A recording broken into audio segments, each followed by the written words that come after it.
It is 7:10 here on the East Coast, 4:10 on the West Coast. Today is January 11th, 2017. Welcome to another Sports Fusion News episode. I am your host, Alex Feuz. I have a very special guest on my show tonight, Anthony Carelli, formerly known as Santino Marella. He was a WWE wrestler. I'm very happy to have him on my show tonight. So, Anthony, I want to welcome you on my show tonight. Well, thank you very much. That's a very nice welcome. Yeah. I'm looking forward to our conversation all week. Yeah, me too. So now I assume a lot of people ask you, what was your favorite moment in the WWE? But I want to ask you what your favorite moment was in the WWE. And I bet a lot of people ask you that when they talk to you, but I want to switch things up. I want to bring up my favorite moment of yours. I know we just had a little conversation before the interview, but my favorite moment was back in 2011 in the Royal Rumble match. It came down to Alberto Del Rio. Alberto thought he already won the Royal Rumble, but you actually rolled out of the ring earlier in the match. Now that you went back into the ring and almost ruined Alberto Del Rio's moment to win the Royal Rumble match back in 2011. So I want to ask you, what was that moment like back in 2011?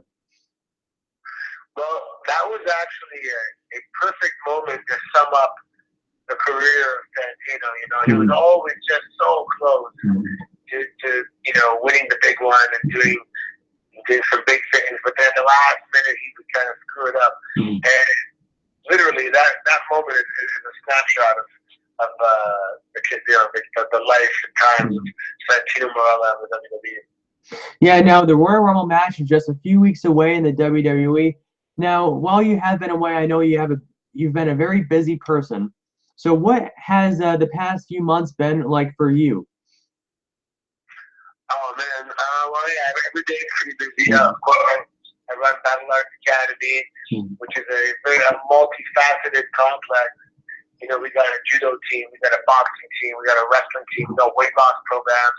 We have professional football players in there working on their speed and agility, professional wrestling. It goes on and on.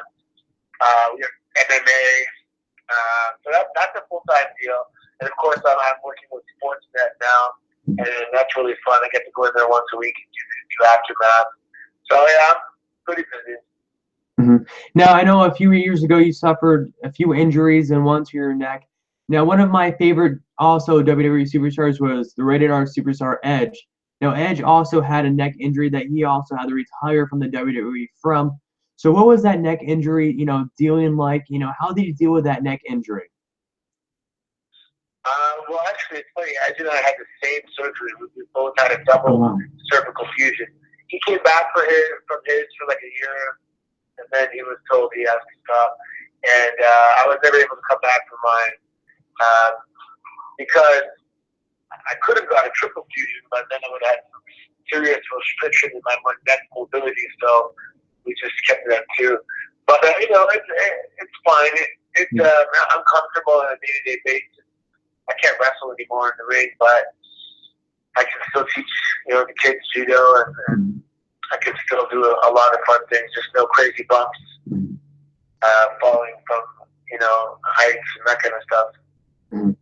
Now, when I tell people I am a WWE fan, they question why, because they quote that wrestling is not real.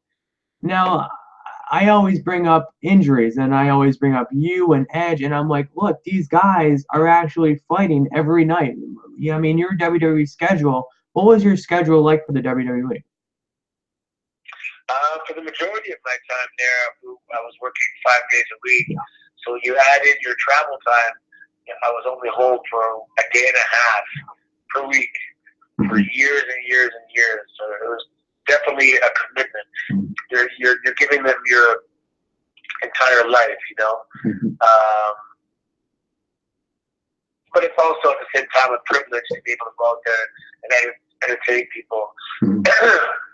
Yeah, so now... But it is very grueling. It's a show. It's like some of the stuff we're doing can be compared to stunts, and there's definitely injuries involved, absolutely. But, you try and warm up and do your maintenance, and you have to be diligent with your physio and your workouts and all that stuff top physical condition, or else your body will break down pretty quick. Mm-hmm. So if a fan came up to you and said, I don't watch the WWE anymore because I found out it was fake, and what would your response be? What took you so long to find out it's fake? they came out 20 years ago and said it was entertainment. Yeah, it's simulated combat. It's acting. It's theater. It's like a live action movie. There's a lot of in the movies they choreograph fights, but they have sound effects. So we don't have the luxury of sound effects. But if you don't like it, it's fine. It's not for everybody. There's people that can't stand it, and people that absolutely love it. There's also a lot of overlap between UFC fans and WWE fans, and even though they're very different, they love combative sports. Yeah, and we'll switch gears now, and I want to ask you: have you been watching the WWE product recently, or no? Yes, I have to watch it now because I couldn't get on Aftermath. That's right. So, what are your thoughts on the new era? That's what they're calling it now, the new era of the WWE. Do you like it? Do you not like it? It's okay. There's some good guys and some good wrestling, and I wish they would kind of slow it down a bit and get back into more storytelling or have more epic characters. Like, like back in the day, you had guys like Hulk Hogan, Rock, Stone Cold, and although Seth Rollins and Dean Ambrose are awesome wrestlers, I don't think they're in the same magnitude of character as those other guys were. Yeah.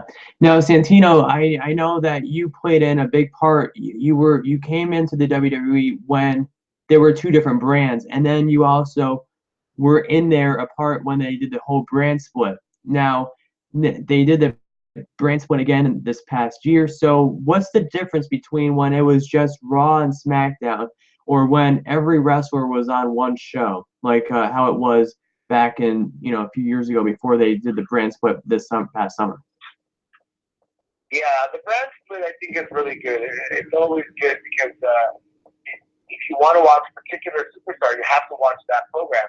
So if I love John Cena and I love Seth Rollins, I got to watch both programs. What happened was when it was every superstar on both shows, SmackDown started becoming a recap of just what took place on Monday Night Raw. And, there was no need to watch both programs because you'll see all your favorite superstars on the first one. So it's definitely a very good thing, in my opinion, that they have the two separate entities down.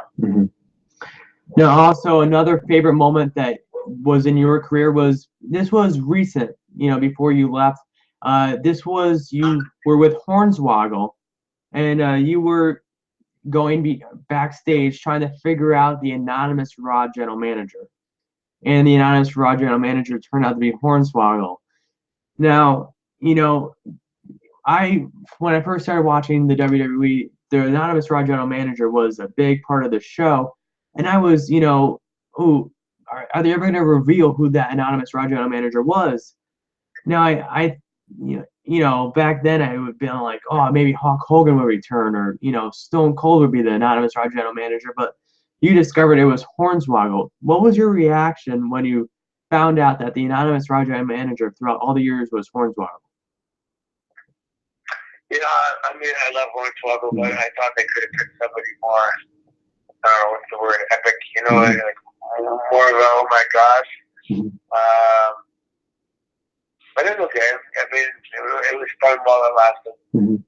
Now, like, what was the backstage talk? Was it like, we just want to get this storyline over with and out of the way so we never have to bring it up again? Like, who was that anonymous Raw general manager? So, the high-ups in the WWE are like, let's just name it Hornswoggle. Is that what happened? Oh, I have no idea. That would have taken place in a production meeting where, I'm not there. Now, I want to ask you. Producers, directors, writers, and then what they do is they create the show, and then they assign different segments to different producers, and then the producers go find the talent that's required in that segment, and then they go over that individual segment. So we don't know, what's going on in those production meetings. Now, was it fun for you to play that role? To you had to microscope, I think, going through the backstage area, trying to just figure out. It was fun. I enjoyed watching it. And I like Hornswoggle too. I miss him, and I miss you in the WWE. I thought it was fun to watch. Oh, thank you. It was fun to do. Mm-hmm. Now, also, before we wrap up this Sports Fusion News episode, I want to ask you, what was it like working with Vince McMahon? Vince is awesome, man. He's a role model for me. He's just a very hardworking, brilliant man with an excellent self-discipline. And those three ingredients are crucial to being, ultra successful. So I definitely try and model myself after Vince and try and work really hard and have self-discipline and all that stuff. And I try and be as smart as possible. Yeah. Okay, Anthony, I want you to tell the fans where they can read your great recaps of the WWE, and also tell us a little bit more about your own company that you brought up earlier in the show. Yeah, Aftermath is on Sportsnet. It airs in Canada every Tuesday, half hour before SmackDown.